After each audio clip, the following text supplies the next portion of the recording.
from helicopters at the age of 15, and it's hard to describe kind of what that felt like, because you're talking about Black Hawk helicopters like sitting that high on the tree with 4 guys in AR-15s, and from the age of 10, it's just a plane.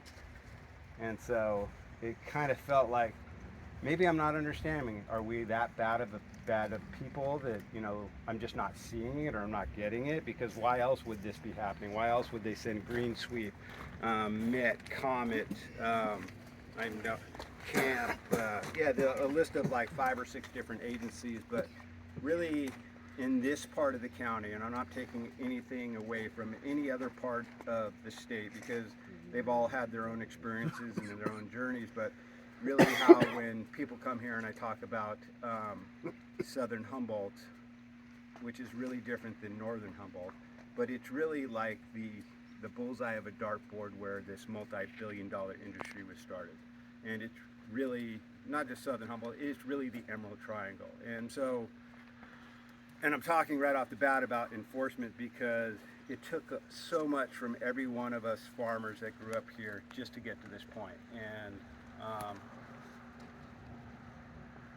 different law enforcement started in Southern California, and in the summertime would work its way up to Northern California. They'd go to the Santa Cruz Mountains, they'd be in San Francisco Mountains, they'd go to Southern Mendocino, Northern Mendocino, and I'm talking about multiple different agencies, ground forces. So you would wake up in the morning, you would never really know, like, is today the day that they're going to show up? Or so we were all really a real close-knit community, because we really relied on each other to call one another or say, hey, I see convoys coming, through Southern Mendo. They're starting to head up this road, and we depended on that. And in doing that and depending on one another, we became very close, because we knew we had to rely on one another with our lives. And it seems like, that's an extreme way of looking at it, but unfortunately for me, when I was 20 years old, having followed my mom around since the age of 10, growing a plant, looking at it the same way I look as a tomato plant or a fruit tree or grapes or even those sheep, just never looked at it like anything bad. And she never explained it to me like that. But I did know it was something that we kept secret, that it was something that we didn't go to school and share with all of our buddies, that, we're growing weed, because we knew that there was something illegal about it. We knew that they could get in trouble, and we never wanted to jeopardize our livelihood. And most of us were here during the 70s and 80s, really just to build a lifestyle of our own. We had our vegetable gardens, which we traded food with our neighbors with, and we were part-time we were part-time loggers, we were commercial salmon fishermen, commercial albacore fishermen, we crab fished. We had a small nursery down here on the flat.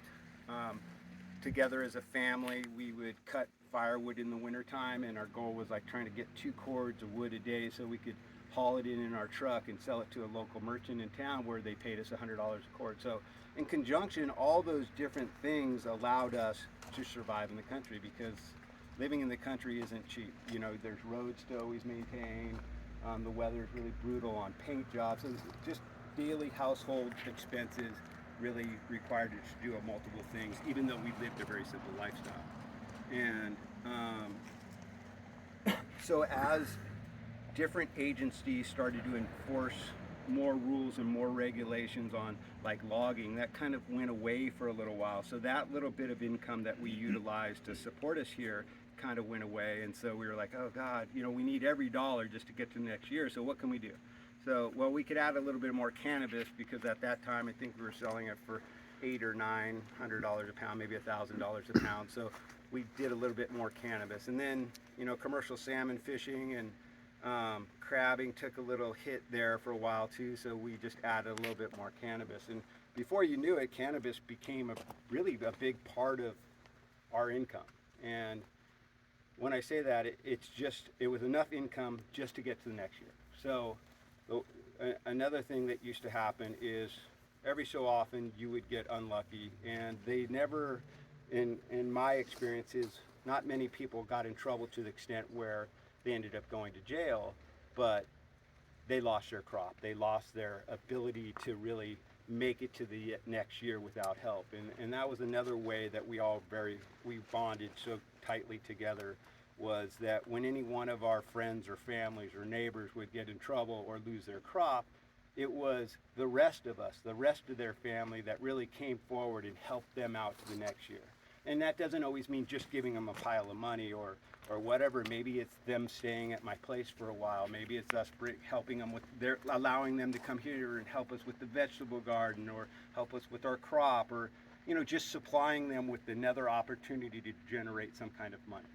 And it happened a lot of times. And as a kid, we used to actually strategically, since seemed like at one point or another we were playing this cat and mouse game with the Black Hawk helicopters and all the enforcement, was we would plant throughout all the different counties in multiple different areas. So I might have 5 or 6 different gardens, because I always knew I was going to lose 2 or 3 gardens, because it seemed like every year, for one reason or another, they would concentrate on one area of the Emerald Triangle a little bit harder. Sometimes they would be on the east side, and actually Alder Point always made it, those fuckers. But that's not true. Dude, you guys killed it for so many years. That is true. That's why you That guys is are true. But happy and retired and just sitting up on the big Yeah, mountain, right. No. Do I look retired? But they would always get a few of our crops, but as long as it was outside the curtilage of your house, your everyday use perimeter that was most of the time defined by a fence line. So we always used to plant on the outside of that, because unless they actually caught you in the gardens, they couldn't really prove that it was your cannabis. Also, they could come and take that, though. If you were inside your curtilage, they had to have a warrant.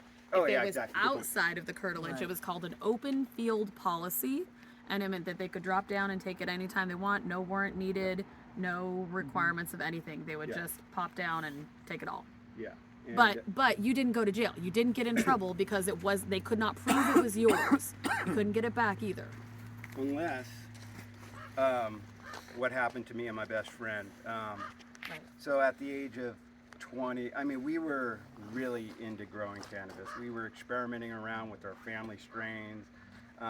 It was just every day we woke up in the morning just excited to go to work, to crawl underneath the huckleberry bushes or the whitethorn bushes and hollow these big caverns out underneath these bushes. So when the helicopters would fly over, they would have to be looking down through multiple different colored green in order to see the emerald green that cannabis produces underneath this canopy. So it was kind of fun. We'd be searching for different pieces of huckleberry plots on the side of a south-facing hill that had water, and we'd run little pipes out of the creeks and suck all the water out of those poor darn creeks. And but unfortunately for many of us, the one thing that we couldn't really completely figure out or get around is if somebody down your road decided they were going to turn you in. And in my situation, that's what happened. And a 90-year-old guy turned us in and started an investigation with some BLM agents. And they ended up bringing in teams of people throughout the summertime, because in the 90s, it was really the Ronald Reagan declared the war on drugs. They were out to show the Emerald Triangle farmers that we're going to make some examples out of people, and you guys are going to finally stop growing this weed that you've been doing for your whole life, and that's going to be that. But what happened for us, these BLM agents were hiding in the bushes and filming us. And so one morning I'm sitting at my house at 6 o'clock in the morning, and somebody's driving up my driveway pretty fast. So I come out with my coffee, and I came around the corner and I met a guy in camouflage with a 9mm that was pointed at my head. And really from that point forward, my life was never the same. And and a lot of times I breeze over this, but I was reminded from my sister just the other day that it was really something that didn't only affect me, it infected this whole community that was my family and my really bloodline family also. And from that point forward, for the next 4 years, we went back and forth to court in San Francisco because it was a federal, backing up.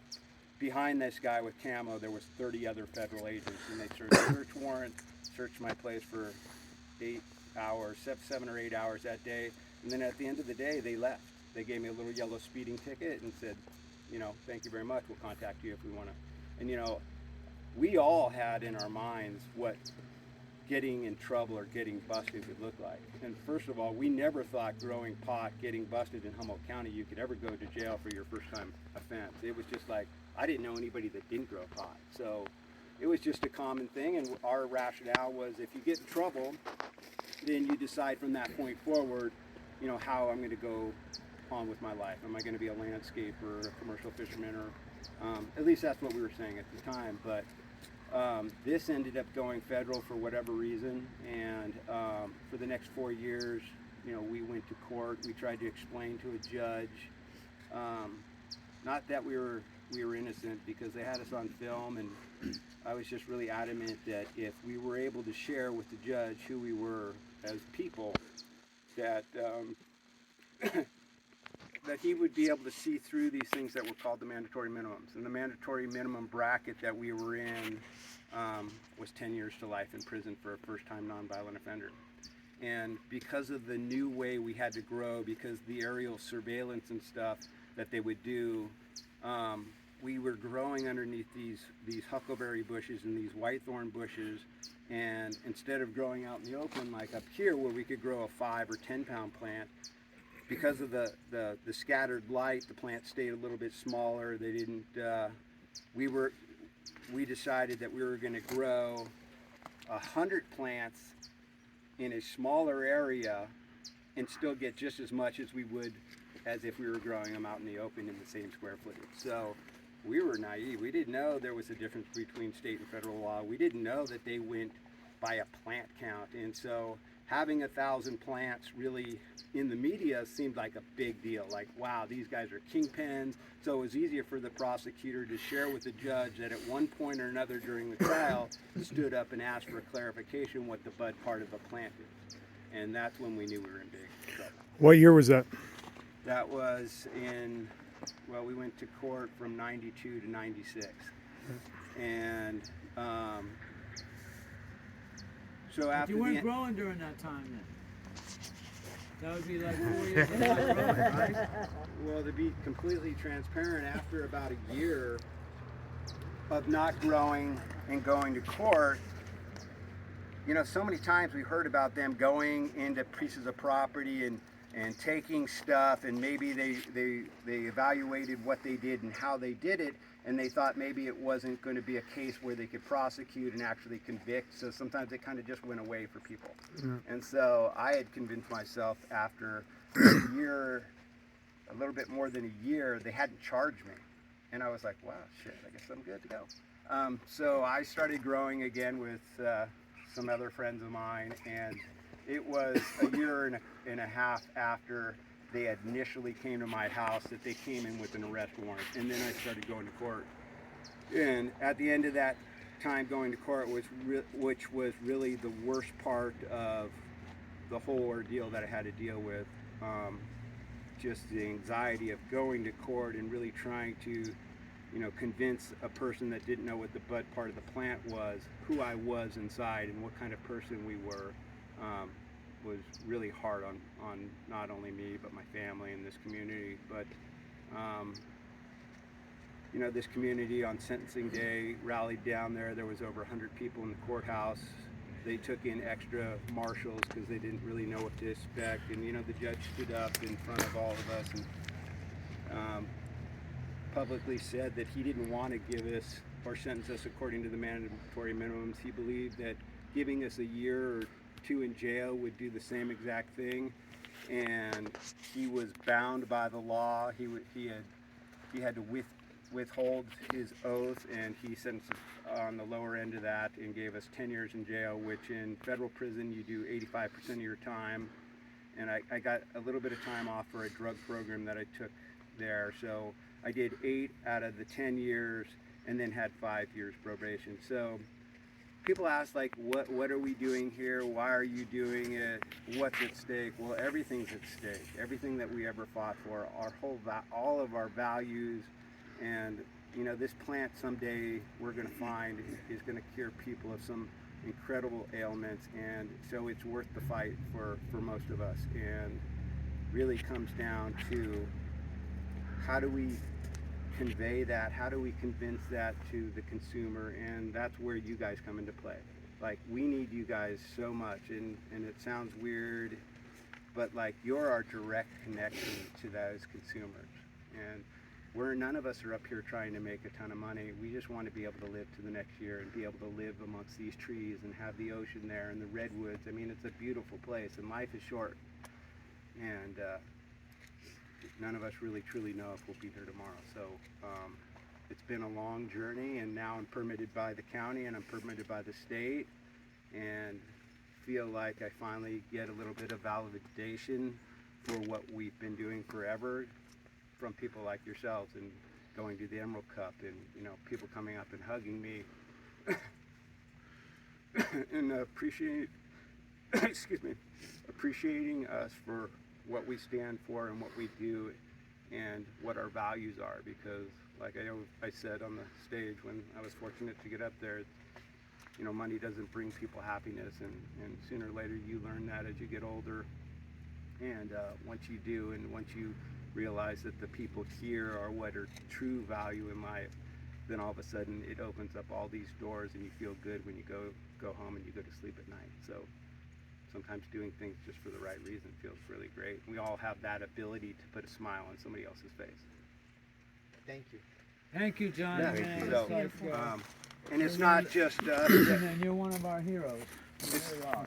Yeah, well, you're one of my heroes, like Well, I I'm didn't sure. ever got arrested like you. That's okay, but that to that point, and so what I was going to say is, so it's never going to be about Huckleberry Hill Farms, because exactly what I went through, any one of my friends could have gotten put in that same situation. It happened to be us, but it was that close to any one of hundreds and hundreds and hundreds of farmers, and whether or not they went to jail or whether or not they didn't, they still were subjected to all that kind of enforcement. And when we're talking about PTSD, we're talking about those days when convoys are coming down your road, and are they turning right up the driveway, or are they going by? Because if they're going by, I'm right on the phone, and I'm calling Trell, I'm calling Ben, I'm calling like 30 people. How can I speed dial all these people?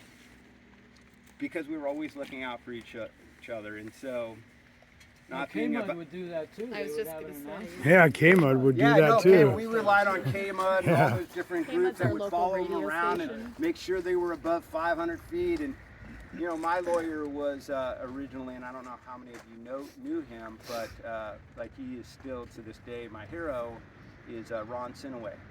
And he was a huge advocate on keeping the cops doing what they were supposed to be doing. And unfortunately, I had hired him, and he was more of a state lawyer, but I hired him. I said, I want you, I don't care. And because the one thing that Ron really valued his profession over is he would never represent rats. And a rat is somebody that cooperates with the government to get a lower sentence. And I could have cooperated with them at any point of me getting in trouble and got no time. They probably would have gave me money too, if I wanted. But and no matter. That's not community. That, I mean, your life is the So community. you really never know until you're put to that kind of test, and you really have to evaluate who you are, what you believe in, and your values that your parents really taught you. And not everybody are able to kind of work it out in their own head, because it's a very scary time, knowing that you're going to be going away for that long, because you can't see the light at the end of the tunnel. You don't, if you've never been there, you don't know kind of what it's going to be like. And it was, once again, this community that was there for me, that supported me. And You're talking about oh, Ron. Yeah, so poor Ron, while I was going to court with Ron, he had a stroke, and he was really convinced at one time that they had actually poisoned him. You know, that never came out, but he was such a pain in their ass that he just figured that they had done that to him. So he's still alive today. He can still speak. He has a hard time communicating, but I asked him, even though he wasn't able to represent me, that he would attend all my court dates, so he would always come down with me and we would go to court together. And I hired the San Francisco lawyer that took a bunch of money that didn't know shit, and it wasn't his fault. I was still going to get that much time, but it was amazing going to prison, seeing all these bitter and angry people. Promised myself that that's not how I wanted to get out, and I believe that no matter what the situation is for any one of us, you know, we should be grateful for what we have, and you can bring a positive out of any negative situation. And you know, my mother passed away while I was in there, and once again I had this community to fall back on. And when I came back after that long, you know, it's easy. Everybody has their own life. Everybody has their own responsibility. Everybody goes around and does their thing. It's easy to forget and not appreciate those things that at one time you really valued. And so when I came back and I drove up that driveway with my dad, there was 50 people here from this community with silverware, forks, spoons, toothpaste, and toothbrushes, because I came back to nothing. I didn't come back to nothing. I came back to know none of these things that, you know, make life convenient, and they helped me get everything back in order and helped me get my life. So even if you didn't go to jail, you got busted, you didn't have an income for a year, right? Because they took your crop, and then you had lawyers and so on. Maybe you didn't go to jail, but now you're still struggling for the next year, right? Yeah, so instead of really talking about plants, really what makes this place magical is this community. And so there's a lot of good cannabis being grown in California and in the world. I believe ours is better for a lot of different other reasons, but it's really going to be eventually, in my opinion, these stories that are going to resonate with certain people as they're standing there, because we all have to decide what we're going to support and what group we're going to support. And just having some of the best cannabis in the world is a little cherry on the top, right? And then they're going to roll the joints and they're going to tell their friends these stories that we're talking about today, and it just all of a sudden has meaning, like what we're doing. So this is where cannabis culture, when we talk about cannabis culture, this is exactly what we're talking about. It's not the culture of the plant, it's the culture of the people that came together, that created communities to grow it. And this isn't exclusive to Humboldt County. We happen to be one of the staples because the persecution was so heavy here. We came together fast and tightly knit. You talk about people that came to visit in the 80s and even into the 90s, and they're like, this is one of the most unfriendly counties I've ever been in. That's because we didn't know if you were undercover. We didn't know who you were. If you didn't have somebody to vouch for you, you did not get past the Garberville exit. It was just not, we were not a welcoming community. You can come here and not find a single joint. Yeah, totally. You might find a roach somewhere. What are you talking about? But a good example of community, sorry to cut you off, Yeah, no, really go ahead. quick, is when Johnny went away, his mom passed away, and his mom's genetics were saved 8 years Oh yeah, I always forget Yeah. that. So and brought back to him when he got out. yeah, so like these certain genetics that we grew or created back in the late 70s, early 80s, we grew them for a different reason at the time. They were fruity, it was great, but the real main reason that we grew them is because they were super early. They usually at the end of August, maybe the first week of September, we would harvest them, which did two things. It allowed us really to avoid a lot of times some of those early rains that we used to get back in the 80s and 90s. So like when it would rain mid-September and destroy a lot of people's crops, or they would have mold issues and this and that, we were already harvested, dried, and we had already begun to trim. And then probably the real reason was that usually in October, there's a big flood, prices always drop. Not to $300 a pound, but they were dropping, and we were able to get that product to whoever at that point and get a better price, or at least be able to get rid of it in a time where there was a lot around. So when I was away, you know, they still were very valuable, and it's hard to share sometimes genetics with people because a lot of times then everybody ends up having them. And so a really good friend of mine told me that he would take care of it, and so I gave him the few mother plants that I had. He put them into his mother room, a room where he kept under 18 plus hours of light the whole time with his plants, and he kept those genetics alive for me. And then when I got back, he gave those the same that same strain back to me, not the same exact plants, but cuttings off of that were the same genetics. So That's friendship. that was pretty That's cool. culture. Didn't expect it. That's a long time to actually care for something and actually make it happen for somebody else. So it was really a wonderful thing, and I still have those genetics in that garage today. So Yeah, no, I've heard other stories of the cops coming in and taking everything, and then everybody around. This is over in Round Valley and Mendon, over that way, right? And then everybody else in the whole area gives the guy the shake. Now you're making hash. At least you're getting some money, right? So all their shake went to this one guy. He lost all his plants, but he can make hash, so he's got some money coming in, right? Our Yeah. school here, there's a little school we passed by on the way in Bryceland, beginnings. My children go to school there. That was built in the 70s, 80s, 70s, late 70s, I think, by a bunch of hippies that said, we want a better school for our kids. So everybody went, all right, well, everybody put in an extra plant. Let's build a school. Let's buy a piece of land. They created a nonprofit. They built the school. It's still like the best, one of the best schools. I mean, not to sound snooty, it's the best school in the county. But So it really most of is. these It's like our different places children get she's- taught mindfulness. Our children get taught, it's not just about math and reading. They're taught all these community services. We have a greenhouse. They're taught how to garden. It's a very, very different education. It's part of why we love living here. And like, I know you guys aren't all from California, but when you go back to your states, like, start paying attention to the little communities. Start paying attention to what people are doing to come together and support each other. Because really, you know, Johnny's telling his story about our community and about our culture. But when you go back out, just be mindful of there's a cannabis industry and it's very different from the cannabis culture. And you get to decide which part of that you want to play into. And you get to decide how we can actually come together, because there has to be a coming together if cannabis culture is to survive. We can't afford $300 pounds. It costs us more than that to produce it. That destroys small farmers everywhere. And if you're in a state that you're like, we're still getting 3,000, we're good. Your days are numbered. I'm sorry to be dismal about it, but please believe me on this. It will happen. Unless their states learn from us a little bit and do some different thing, like only give out a certain amount of licenses, right?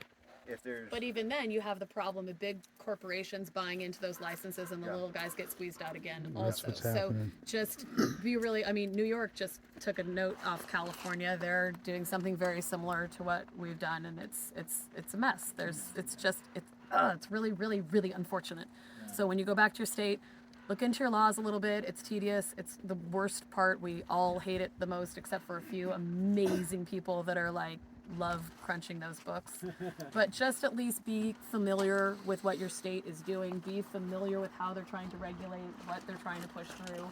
Read the bills. They're horrible. I know. They're And really, be active, really you know, important. agitate and so on. Because it's Advocate. not just the law. Once the law is passed, then come the regulations.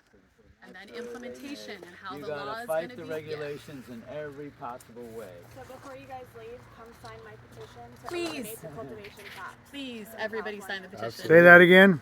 So come see me. We're gonna eliminate the fucking cultivation tax with this Okay. petition. There's a petition you can sign to eliminate California cultivation tax, and we really, really need it right now. It's And one other important. thing for all you elsewhere is the whole end of the thing, cultivation here and retail here. California only has 1,000 retail licenses for 38 million people. It's just completely absurd. What did we have in 215? 12,000? Yeah, at Over least that. 12,000. Right, but I just did some research, and if you look up how many places you can buy alcohol in California, first of all, every grocery store, every supermarket, every gas station, believe it or not, right, the bars and clubs and so on. So there's about 20,000 different places you can buy alcohol in this state, right? 20,000? That's it? Well, that's that. I was surprised at how few, but that's a lot when you come right. Just look up online and look up at the number of, but think of it also now, consumption areas in California, then they give out liquor licenses to theaters, to museums, to hospitals, to all these things that you can then buy and consume on site. How many consumption lounges in California?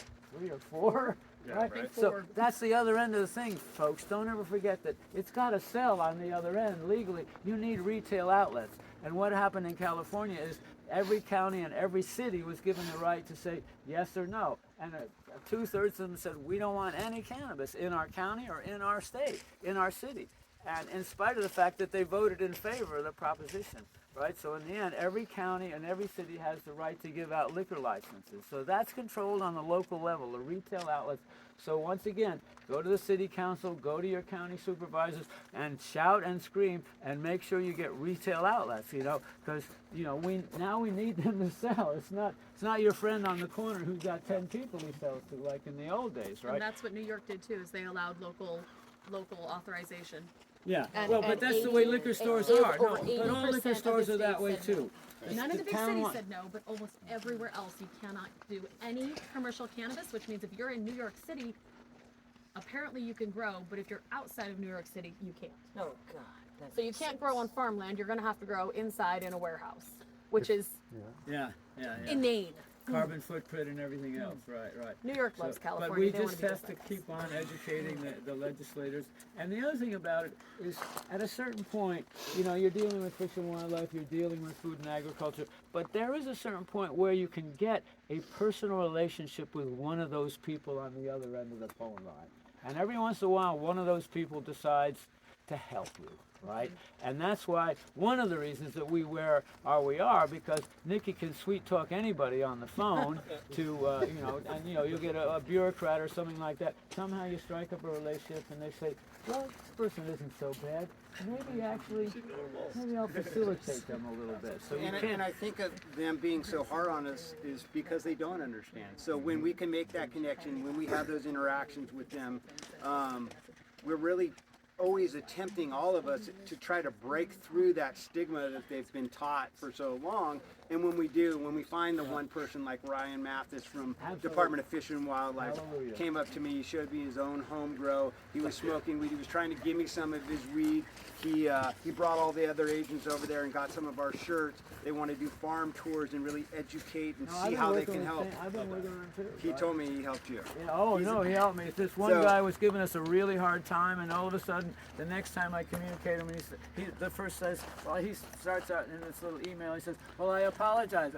I said, what? This guy wasn't going to let me do anything, right? Well, Ryan Mathis talked to him. He was the guy from from Fish and Wildlife. He went to Humboldt State, right? He's into environment. He said his roommate was a big grower when he was in college.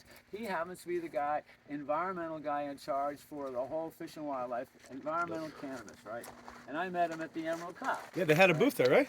What? Didn't they just have a booth? Yeah. Yeah, they did have another booth there. Yeah, there were all these people. I went and said hello to all of them and introduced myself. I said, well, because if you were, see, the thing you have to understand about fish and wildlife particularly is the deer can't speak and the fish can't make it to Sacramento.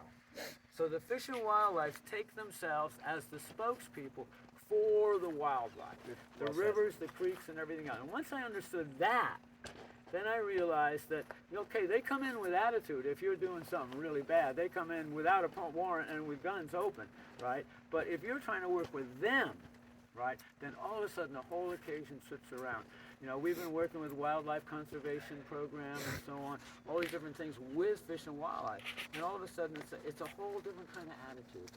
And so that's to take our community to say, okay, here we are, and now you have a community too, and let's see how we can do it, because we need to make this happen. Absolutely. And then there's the state fair thing. I think this is a big deal. I'm Yeah. so excited Agreed. that the California State Fair this year is going to have cannabis as one of the products and crops that they represent there. So Johnny and us, we are the ambassadors. Is that what they call us? The ambassadors or something.